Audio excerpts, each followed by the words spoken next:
So you're dowel joining timber and you've drilled the hole in the wrong spot. How do you fix that? Quite simple. You take a cup. This is just the lid from an old paint tin. And hunt around. You go. Sawdust. You gather up some sawdust. Into the cup. Now, add some wood glue.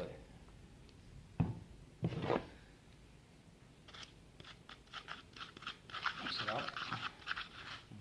Don't want this too runny. Don't want it too thick either. Let's catch a little bit more glue.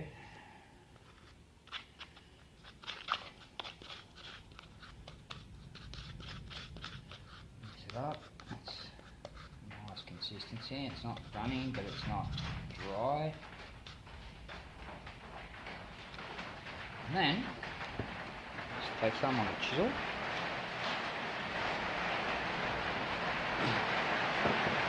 Fill up the hole.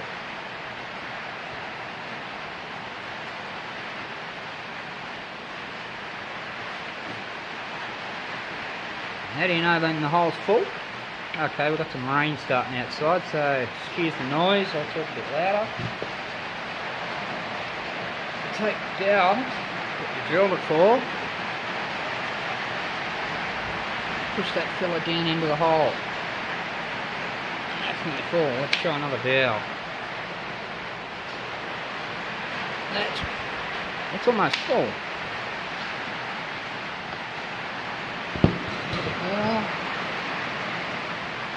Yeah.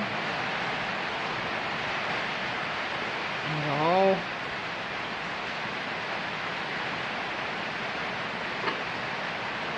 There we go.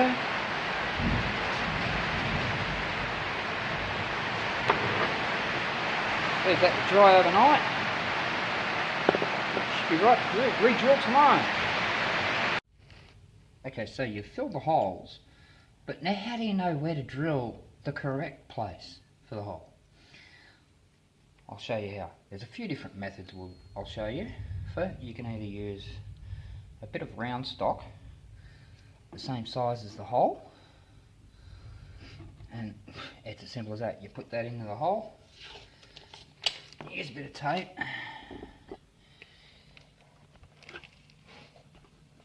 Give yourself about 3 to 5 mil and tape that off. Now, if you don't have this stuff on hand, I've got an old bolt here. This actually came out of a washing machine. It was an anti-movement bolt for a washing machine. Now that kind of fits in there. It has a bit of movement, but that's still okay. So again, put that into the hole. Piece of masking tape. Again, give yourself about 3 to 5 millimeters, and just mark that off. You can even use a simple nail.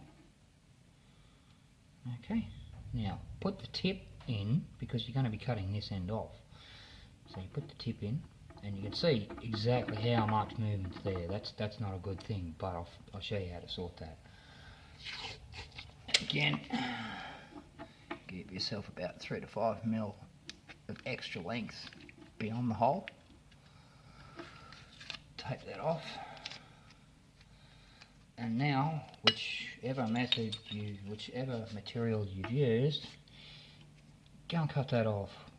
Hacksaw, grinder, whatever method you need. Alright, so I should have mentioned, before you try the round rod stock in the hole, make sure you bevel the end so that it doesn't get caught on anything. And then once you've cut it off, you put it in your drill. Go to your bench grinder. It's going to get a bit noisy here, but turn your bench grinder on and run the drill against the wheel And because they're both moving in opposite directions, so have your drill going backwards, and you should be able to form a point, an even point on the end of that. I'm lucky. I have a metal lathe over here, so I just made mine on the metal lathe. But I'm showing you guys for those who don't have a metal lathe. Let's give it a go.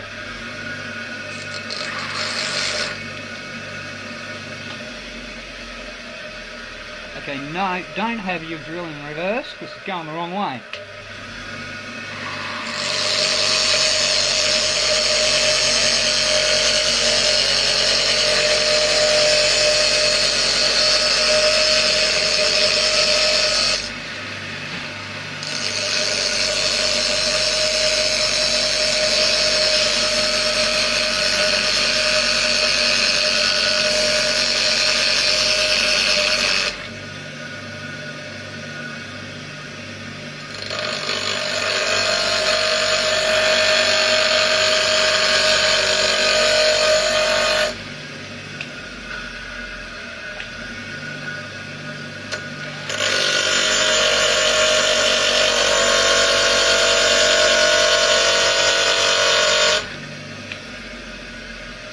There you go.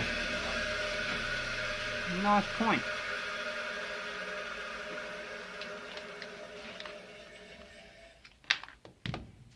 So there was a bit of confusion in that last part about which way the drill should be turning. Basically, you want the drill to turn in the opposite direction of the rotation of the grinder so that it's working against the metal. You don't want to go in the same way because it won't do much. If it's working against it, it's more inclined to cut more metal off a lot quicker. So there's the piece of round stock with the point.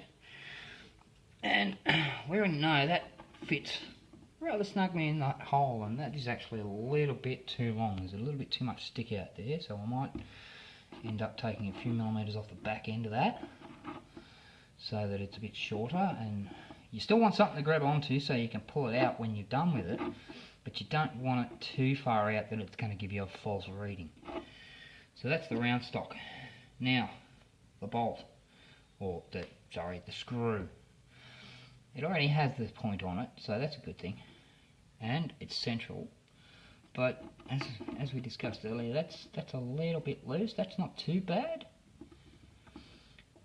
So we could probably get away with that. But the nail, as we know, that's quite small indeed. That's a lot of difference there. So the easiest way to fix that, masking tape. You wrap the tape around the nail or screw, whatever you have, whatever you decided to use. Keep away from the bottom end because that still needs to bottom out in that hole, and if the tape goes off the end, it's not going to bottom out. So we just put the tape on and we just keep rolling and wrapping. Back down the other way until the nail and the tape is big enough where it'll snugly fit in that hole. You don't want to go too far because again you won't be able to get it out.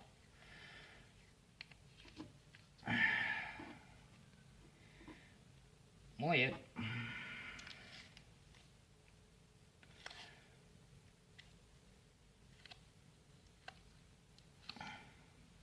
You don't have to use masking tape. You can use any tape really. Masking tape is just what I had on hand. Okay, let's have a look at that.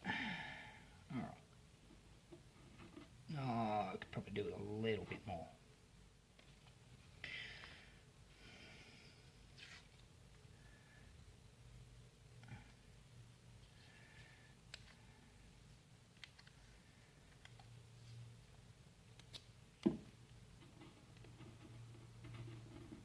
There we go, that's nice and snug.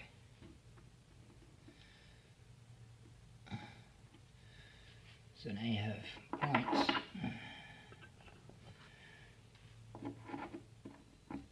all three of these holes. Yeah, I have three. You might have more, you might have less, but I have three.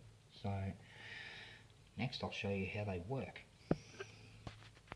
So once you've cleaned off, smoothed down where you repaired those holes, you're going to need some medium that's going to be a good reference, because if your holes happen to fall anywhere within that hole, your marks, you're not really going to be able to see it. So again, masking tape.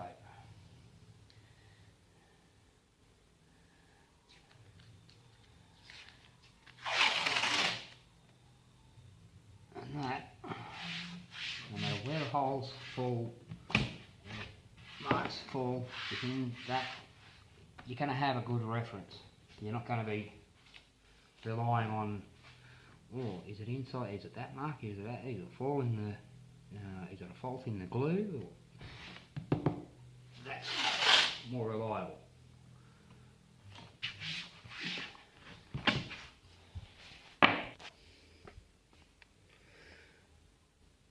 And with your markers in place, then you put your board in place.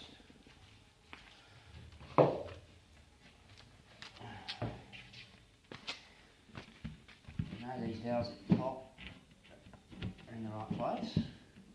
Locate them all the way in. Line everything else up.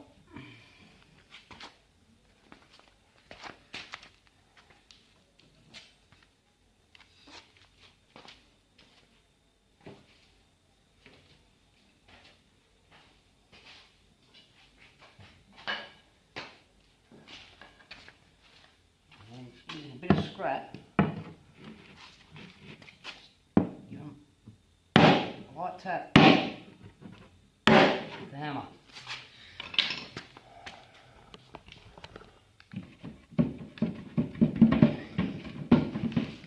Coming up, there we go.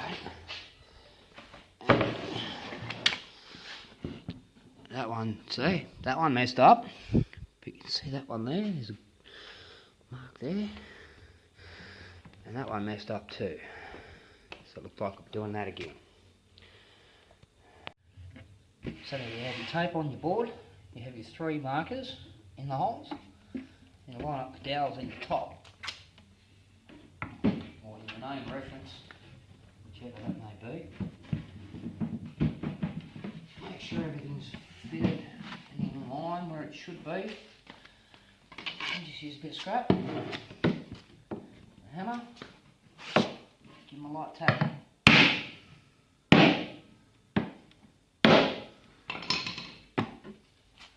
Now, you want to be careful when you're removing this, because you don't want to damage the tape and put a false mark in there.